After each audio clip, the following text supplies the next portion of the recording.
You know that feeling when you snag a budget TV on sale, set it up, and then the picture looks washed out in the daytime, and the sound feels like it's coming from a tin can.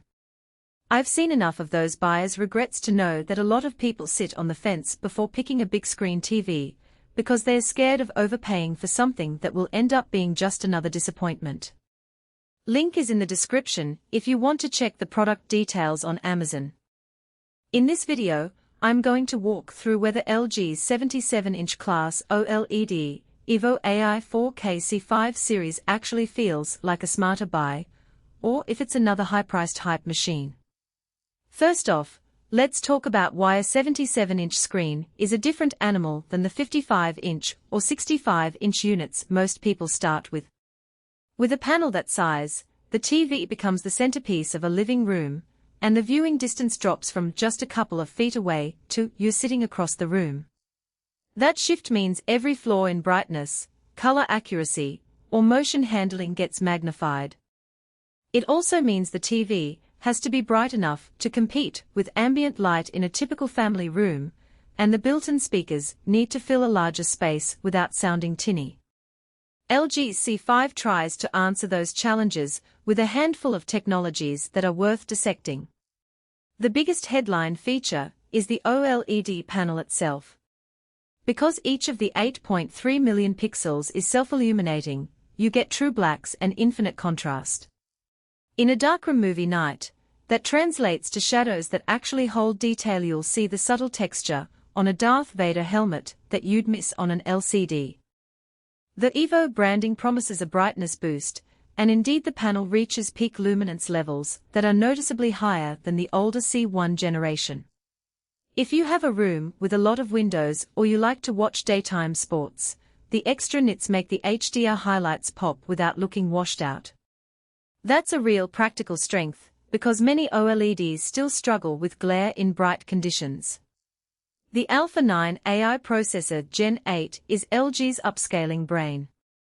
It claims to analyze each frame and pull out detail, so even a 1080p source looks sharper on a 4K panel. In practice, I've tested it with a couple of older Blu-rays and streamed content that isn't native 4K. The upscaled picture is smoother, but you can still spot the original resolution when you look closely at fine textures like brickwork or foliage.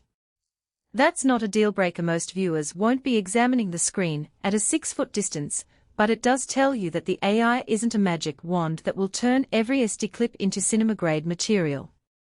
Dolby Vision and Dolby Atmos are baked in, which is nice because you don't have to buy an external soundbar to get a decent immersive experience.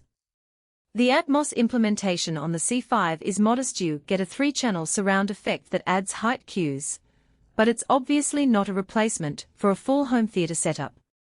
In a typical movie night, the sound lifts dialogue and some action sequences in a pleasant way, but you'll still notice a lack of deep bass when a low-frequency rumble hits. If you already own a decent sound system, you can turn the TV's built-in speakers off and let your external gear take over. Now let's talk about gaming, because a lot of buyers are looking at this size for a dual-purpose living room or gaming setup.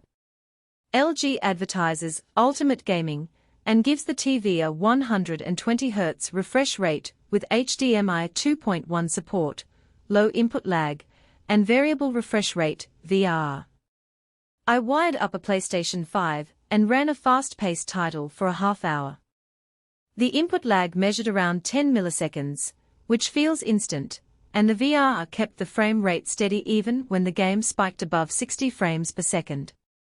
The only real downside here is the risk of burn-in.